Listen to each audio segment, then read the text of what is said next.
Hello and welcome to News Now. At least 9 people have been killed in a car explosion in Maiduguri, Borno State, northeast Nigeria. The army says the incident occurred as troops intercepted some seaside bombers who were trying to force their way through a checkpoint in Gubio town in Borno State. The army says the troops insisted on checking the vehicle of the insurgents who refused and instead blew up themselves by detonating one of the suicide vehicles, killing all the 9 Boko Haram terrorists on board the vehicle. Tuesday's blast is the 5th in a series of recent bomb attacks within and around Maiduguri in the last 3 weeks. The last explosion on Saturday also killed nine people and injured 24 others. The Nigerian army has announced that 240 Boko Haram fighters have surrendered to its troops in Bagasola town in neighboring Chad. A statement by the Chief Military Public Information Officer, Mohammed Dole, says the insurgents surrendered after a gun battle with troops of the Multinational Joint Task Force. The statement also says the terrorists will now undergo training in different areas as part of their rehabilitation back into the society. The army commander in charge of the operation also commended them for their courage in taking the right decision to abandon terrorism and insurgency for normal life, assuring them of safety and good care as long as they remain in the camps. Nigeria's main opposition party, the People's Democratic Party, has commended the Nigerian army for their courage and commitment to rid the country of the menace of Boko Haram. The party in a statement also condemned the multiple bombings in Maiduguri and the ambush of soldiers by Boko Haram terrorists. It also urged Nigerians to continue to support the government at all levels in the fight against the Boko Haram insurgency. Nigeria's President Muhammadu Buhari on Tuesday met with stakeholders in the Niger Delta region at the presidential villa, Abuja. Also present at the meeting were the Vice President Yemi Osinbajo serving and former governors in the region, ministers, legislators, traditional rulers, activists and youths. At the meeting, the stakeholders presented 16 requests to the president as part of efforts to end the crisis in the region. The requests were presented by the Amayanabo of Tuon Brast, Bayelsa State King Alfred Dietis Pief, on behalf of the leaders who visited the president under the aegis of Pan-Niger Delta Forum, that's PANDEF. Among other things, the Niger Delta leaders demanded the allocation of oil blocks and awards of contracts to indigents of the region, review of the amnesty program, demilitarization of communities in the region, and relocation of operational headquarters of oil companies to the region, among others. The meeting was arranged by the Minister of State Petroleum, and he accepted it. And I would say that it was when he approached us that he had been discussing with the President about our meeting him to discuss what the way forward. We also accepted. We agreed that we should meet. It was a fairly good, fairly civilized dialogue between all the parties. I did make a speech in terms of what the federal government directions will be. The president gave his ideas in terms of what his thought processes were. I think it was a frank conversation. It is the beginning of a process. We had over 100 Niger Delta representatives led by Elder Statesman Chief Edwin Clark at this meeting. So it was very buoyantly attended. Opinions given were very honest, very frank to the point. It was a very civil relationship. But I think at the end of the day, we exchanged enough thought processes to go back to drawing board to begin a process of work. They asked for a proper funding of Niger Delta Ministry, which they believe should be the sitting point for development in the area. And they did ask for some level of support for the IDPs, for displaced individuals who were in the Niger Delta area, who had been moved out of their corridors because of all the militancy that was going on there. And of course, finally, they did ask for business opportunities for the people in the region, especially the award of blocks, oil blocks to indigenous and state governments. In the last 2.5 months, almost 3 months, I don't think we have had any real issues with the Niger Delta Avengers. Because I know that after the meeting of 19th of August, the stakeholders meeting that was led by our elder statesman Chief E.K. Clark, they actually keyed into that stakeholders meeting and have since then we've not had any issues with them. It's important that we put this on the paper, and it is our hope that we'll continue with the consultation, and they are giving the others the mandate to speak on their behalf in meetings that would follow through. We really need to engage the youth who have been trained by the amnesty program. In addition, you know, the Ogoni situation, for instance, is one of many. So while they are doing the cleanup in Ogoni, this should be extended to other parts also. And water supply is very essential, because the United Nations Environment Program has declared that the water is unfit for consumption, for human consumption. So all these are things which add up to what makes the people of Niger Delta, although they laugh and act and smile, beneath that frown and smile, they are wearing a frown.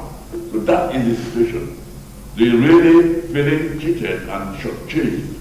So these are what we pointed out. The federal government should bring out a team to go there, have a look, see, confirm all that we are saying, and see that these things are addressed. Now, a stakeholder of the Niger Delta region and member of PANDEF, Tony Oranta, has advised the government to restructure the country as part of efforts to solve the crisis in the region. According to Oranta, the restructuring will help the government account for every money invested in the development of not just the Niger Delta region, but the country as a whole. First of all, every money, every penny that Nigeria spends is really from the Niger Delta. So it's like, thank God we are getting something back, or somebody sees a need to put something back into, maybe feed the goose that lays the golden egg. Monies that are invested in not just only the Niger Delta, we should hope the outcomes will be more visible, will be more fruitful, and will be more beneficial to the people. As we used to say, the dividends of democracy will be more evident. But it is not just a Niger Delta question. It is a national question. We have to do things in a better way to get the best out of this system by improving the way we have been doing things before, and by restructuring the country, because that is one of the banes of this nation. The fact that we do not have fiscal federalism is dragging us back. It is forcing us to be a mono economy. And it is not about saying we are going to invest in agriculture. You don't have to tell people where they should invest in. Government, do the best you can. But the moment you open up the economy from a statutory constitutional point of view, you will see that people, the simple facts of economics, where scarce resources will flow towards needs that will bring out the fastest returns, and opportunities will be developed according to where strengths lie. It will just be natural, and we will end up having a better Nigeria all around, and in the case of the Niger Delta, faster development than hitherto. Now, the Executive Director of the Resource Center for Human Rights and Civic Education, Ibrahim Zikirullah, has urged the Nigerian government to find immediate solutions to the crisis in the Niger Delta region. Speaking at a press conference in Abuja, Zikirullah says solving the problem in the region will help save the country billions of naira used to sustain the campaign against the militants in the region. He also commended the government for its ongoing anti-corruption war and urged President Muhammadu Buhari not to give his assent now to the amended Code of Conduct Tribunal Act. In the Niger Delta too, it is apparent that the military needs to redouble its effort to deal with pipeline vendors and other enemies of the state.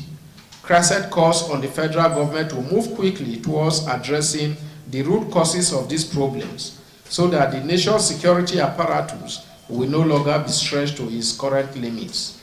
Moving quickly to address the root causes will equally save the nation the billions of naira be spent to sustain the campaign against the insurgents across the country. One does not need to look far to see the motivations behind these machinations to weaken key institutions in the fight against graft. It is a case of participants in the endless looting of Nigeria, fearing the consequences of their actions and taking the route of weakening institutions to secure for themselves and their tainted leaders like Bukola Saraki and Yakubu Dogara soft landing. Crisis calls on the president to ignore this latest round of subterfuge from the National Assembly by declining assent to this attempt to rather prostrate a key institution in the fight against corruption. The Nigerian Senate has rejected President Muhammadu Buhari's request to borrow $29.96 billion abroad to fund infrastructural project. The Senate reached a resolution to reject the request after a voice vote without a debate on the matter. It says it turned down the request owing to what it called lack of documents supporting the request, as referred to in the letter. The Senate's rejection comes a day after a majority leader of the House of Representatives, Femi Gbajabiamila, assured that the House will approve President Buhari's request. Now, President Buhari had last week written to the National Assembly seeking approval to borrow from external bodies. The loans were expected to come from agencies such as the World Bank, African Development Bank, China Exim Bank, and other development agencies like the Japanese International Corporation, JICA. The Court of Appeal in Abuja has suspended ruling on the appeal filed by the McCarthy-led Caretaker Committee of the People's Democratic Party. The McCarthy-led committee had in its appeal asked the court to set aside the ruling of a federal high court, which declared it as illegal. The court had also ordered the Independent National Electoral Commission to recognize Alumudu Sharif as the authentic chairman of the party. The appeal court had set Tuesday, November the 1st for its ruling, but court officials now say the ruling has been suspended following a petition against the judges accusing them of bias. No new date has been fixed for the ruling. The Federal High Court ruling has also affected the party at the Ondo State governorship election. INEC says it replaced the candidate of the McCarthy faction, Eyita Jegede, with Jimo Ibrahim, the candidate of the Sharif faction, based on that ruling. The commission also says Ibrahim will remain the candidate of the party until the Court of Appeal rules otherwise on the matter. The Chief Justice of Nigeria, Mahmoud Mohammed, says the alleged corruption in the judiciary is owing to the failure on the part of the executive arm of government to act upon recommendations by the National Judicial Council.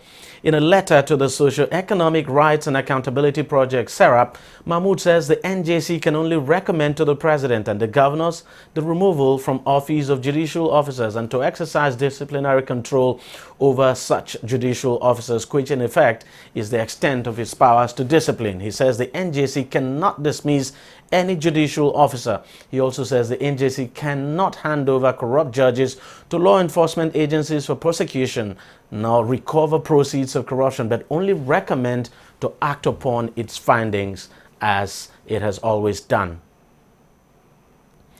The Ogun State government in southwest Nigeria has dismissed reports that the state governor, Ibikunle Amosun, dismissed some civil servants owing to the ongoing strike in the state. In a statement now, the senior special assistant to the governor at Dijunwa, Soyinka, says the workers were dismissed as part of efforts to maintain discipline and adherence to public service rules and extant regulations. He says the affected civil servants were alleged to have been involved in setting acts of misconduct in the course of the 2016 World Teachers' Day celebration on October the 5th, 2016, before the ongoing strike action commenced.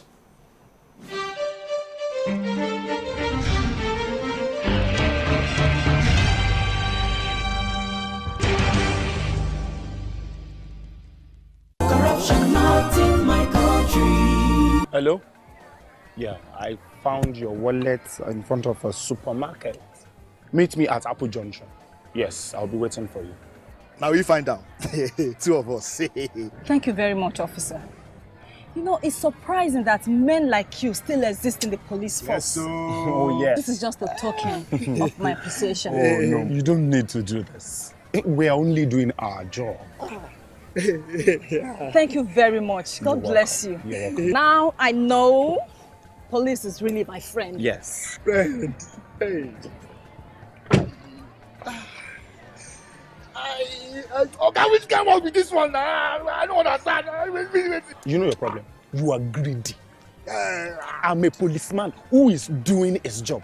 All forms of corruption in the force, not in my country. Corruption not in my country.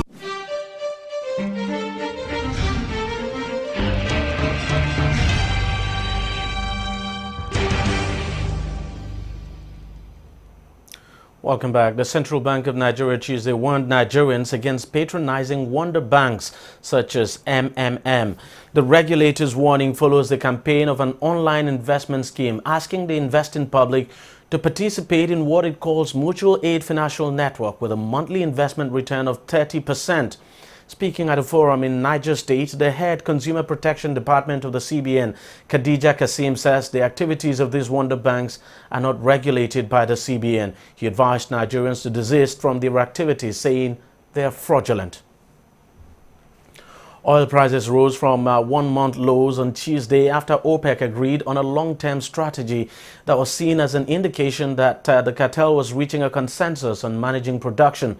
Brent crude was at $49.06 a barrel, while U.S. crude was at $47.09 a barrel. Now, oil prices have risen as much as 13% since the Organization of Petroleum Exporting Countries, OPEC, announced on September the 27th a production cut to support prices after the slump that began in mid-2014. The cartel said members' cuts will be finalized at a meeting later this month. The foundation set up to guard the legacy of the late Nelson Mandela on Tuesday blamed South Africa's President Jacob Zuma for what it calls the wheels coming off Africa's most industrialized nation and urged a change in political leadership. The non-profit Nelson Mandela Foundation, whose board consists of 10 prominent South African academics, politicians and journalists, called on the South African National Congress, ANC, the liberation movement once headed by Mandela and now led by Zuma, to change its leadership. Now, the call by the NMF is the latest sign of growing discontent with his rule. Now, its intervention came as a court began hearing a bid by Zuma's legal team to prevent the release of a report by former anti-corruption chief Thuli Mandozela. Rwanda has accused 22 French officers of planning and executing the 1994 genocide in the latest sign of deteriorating relations between the two countries. A statement from the Rwanda's National Commission for the Fight Against Genocide says the French officers were involved both as perpetrators and accomplices, said in a statement on Monday. Now, the publication of the list, including 4 French generals, comes after French investigators this month reopened an inquiry into the plane crash that killed the Rwandan president and sparked the genocide. To sports now, Nigeria has been drawn with Egypt, Ghana and Ivory Coast in Group A of the 2016 African Beach Soccer Cup of Nations. The tournament, which will be held in Lagos, will also double as a qualifier for the 2017 Beach Soccer World Cup to be hosted in Bahamas. It will be held from December the 13th to 18th. Madagascar are the defending champions of the competition after defeating Senegal on penalties in the last competition. Germany's all-time record goal scorer Miroslav Klose has officially announced his retirement from football. The 38-year-old, who also holds the record for most goals in the FIFA World Cup, says he's retiring to take up a role as a coach in the German national team. His contract with Lazio expired at the end of the 2015-2016 season, and he'd been without a club ever since. The German Football Association DFB says that he will now undergo an individual training program with the clear aim of embarking on a coaching career. Klose retired from the national team in 2014 with a record 71 goals from 137 games. He was part of the German team which won the World Cup in Brazil and is the record goal scorer in the competition with 16 goals from 4 tournaments. The English Football Association has hit Manchester United manager Jose Mourinho with a second charge of misconduct following his dismissal in his team's Premier League goalless draw against Burnley. In the new charge, the Portuguese has been accused of allegedly using insulting words towards the referee Mark Clattenburg. The charge follows a previous charge of misconduct for his comments on referee Anthony Taylor before his sides clash against rivals Liverpool. Mourinho has until 6 p.m. on Friday to respond to the new charge. Now, the standard penalty is a fine and one-match touchline ban if it is accepted by the manager. But if the appeals and If he loses the appeal, the penalty is a fine and 2-match ban.